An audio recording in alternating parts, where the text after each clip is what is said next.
man in every way. All the ways. Wake him up. He gets to nut. Before he leaves out the door, he's leaving empty nuts.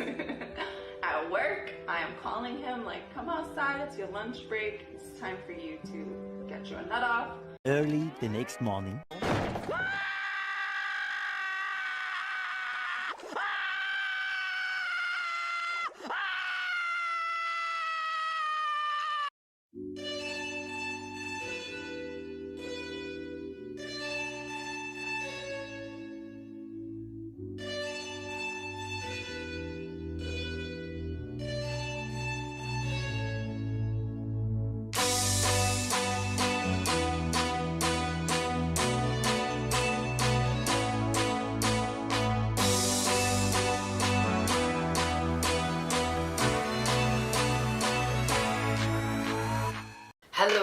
Hello, and welcome back to another video on the channel, and welcome back to another TMIR This Month In Review. The show that is every single thing that happened in a month throughout the year goes into this very show. So without further ado, what has happened in the fourth month of the year, that is April of 23.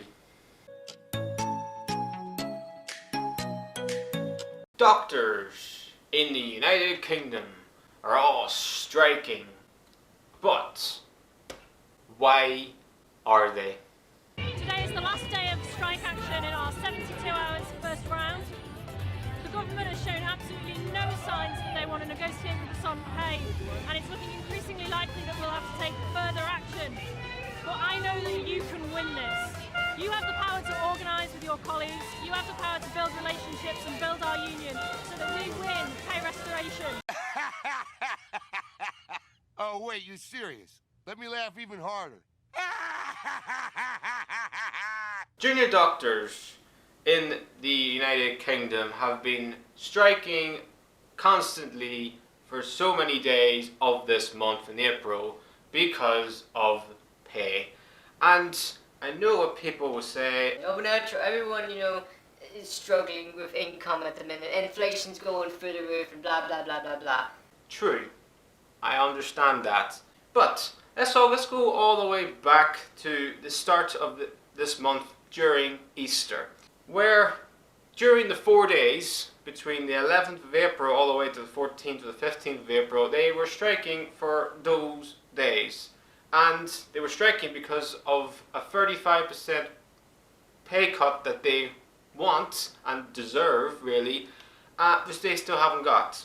And we're now in this situation where obviously they are striking, which obviously is not great to people in the public who literally, need to go to hospital and need a doctor to help them with, a problem they have or whatever, really. But like I said, they want a pay rise of 35% because their pay has been cut by 26% since 2008 during the recession.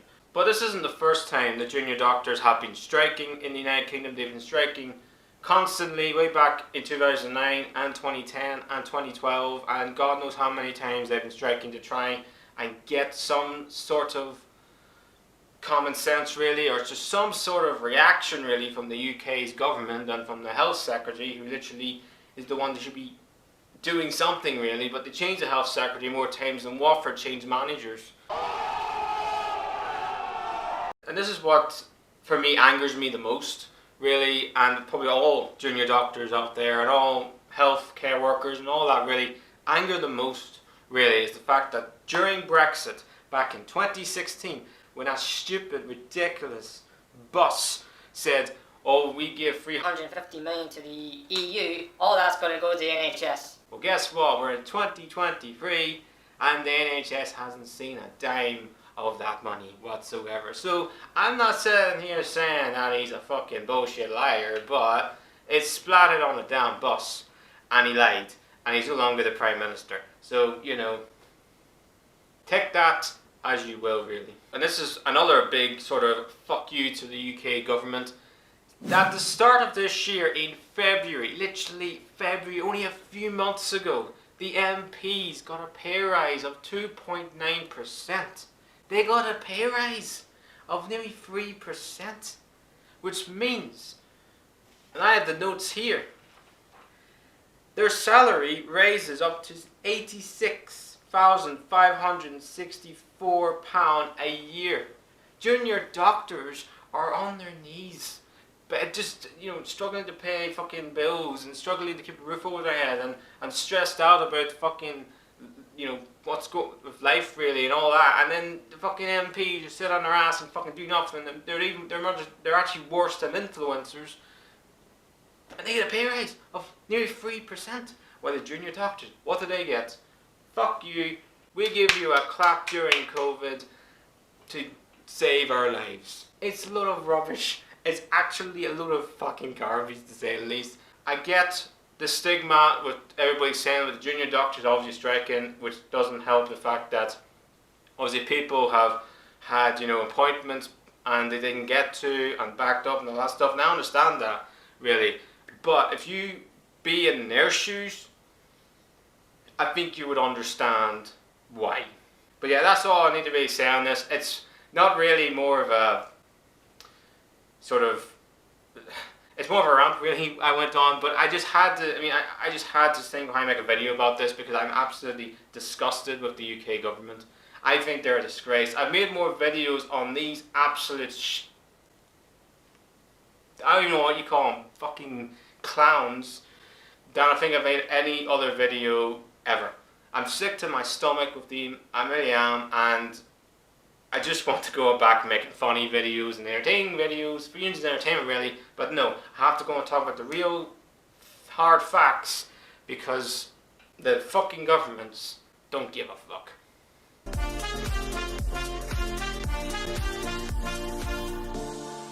Attention bald white man in the back, this is for you. Bald white man.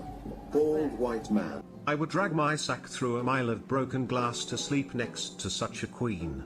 You better put down your mobile device and embrace this moment, you hairy gorgeous man.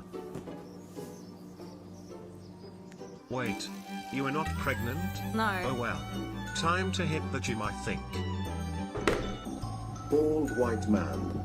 Bald white man. Bald white man. Bald white man.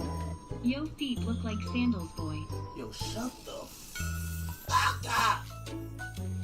Hey chat, I want to talk about thumping theory for a moment. Sometimes Midget Wolf peaks with a lift. Let's try our best not to make fun of it because he's a bit self-conscious about it. Anyway, love you chat. Expo.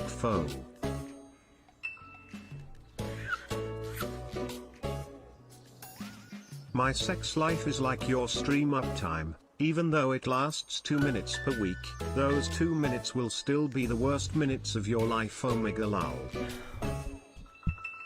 This is so rude.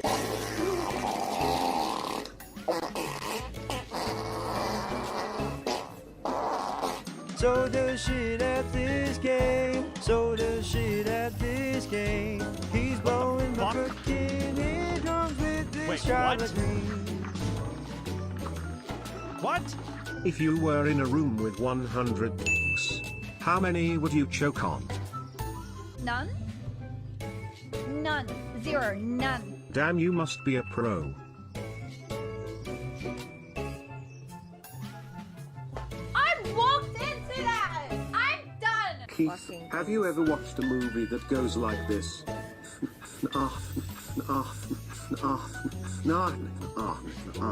They're just touring me, I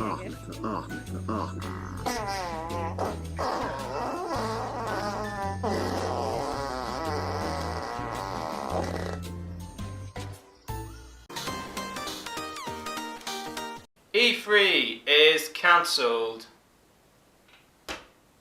this year.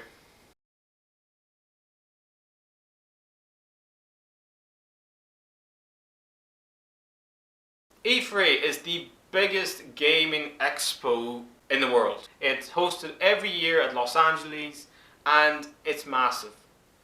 But obviously for the past few years, because of COVID, obviously in 2020, 2021, they haven't had one because of it. And then obviously last year they didn't have one either. And now we're obviously into 2023, where obviously COVID is sort of still there, but it's not as big as it was obviously 3 or 2 years ago. But because of big massive game developers and obviously big huge consoles like Sony and Microsoft and Nintendo obviously weren't really going to attend this year's E3 because obviously they, during the whole pandemic, have had their own streaming sort of expo and content that, in terms of that, really, that's what they've been doing. They're like, we don't really need to go. We've got our own platform to promote the games and stuff like that, really, and that's why E3 got cancelled. And it is sad, really, because E3 has been going on for years. It's huge.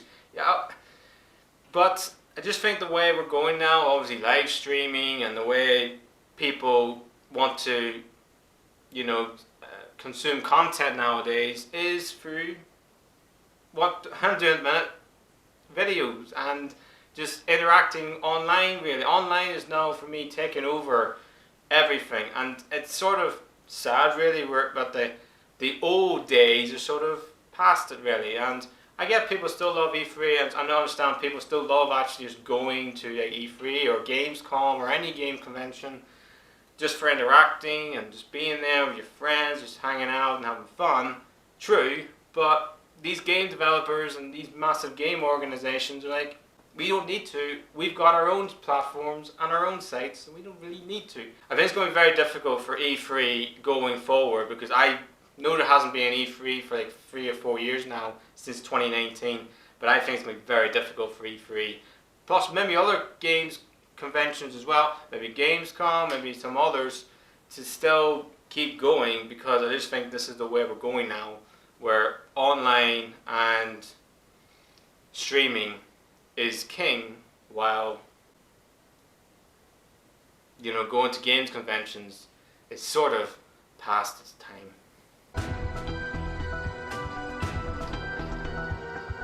Have you heard this mysterious story about a big spoon being stolen? So, who are you guys, anyhow? Agents Mulder and Scully, FBI. FBI, huh? Excuse me. All right, they're on to us. Moments later. No! Oh, who'd have thought a big spoon be so heavy? Cheese it, the feds! Let's start off all the way back in the 24th of March. A store called Dairy Queen had a big massive spoon. Outside, obviously, I think it's more like a mascot, really, the big huge spoon. And for whatever reason, a bunch of hooligans decided to steal that spoon. And obviously, there's a whole story about this. Why would anyone steal a fucking massive spoon?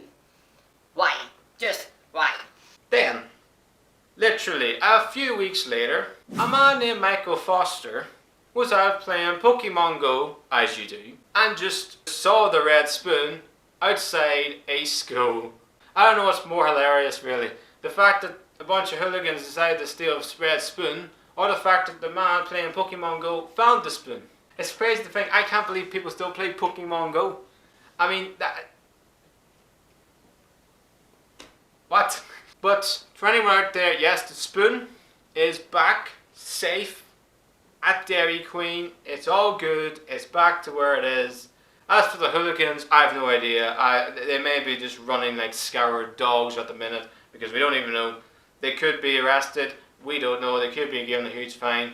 The minute, it's still up in the air. As for the man, Michael Foster, he's probably right now still out walking, playing Pokemon Go.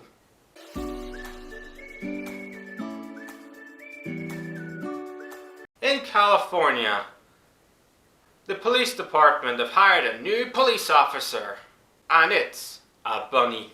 At the Yuba City Police Department, the tulips are in full bloom, the sun is shining, spring has sprung.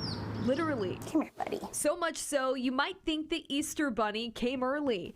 But this is no candy-toting holiday rabbit. This is Percy, or Officer Hops. His official title, Wellness Officer with the Yuba City Police Department, an outlet for stress for officers and staff who see a lot of bad. Being able to hold him, pet him, and just kind of step back from that situation for a minute, regroup is vital. A push department-wide for a focus on mental health came in 2022, and along came this therapeutic thumper.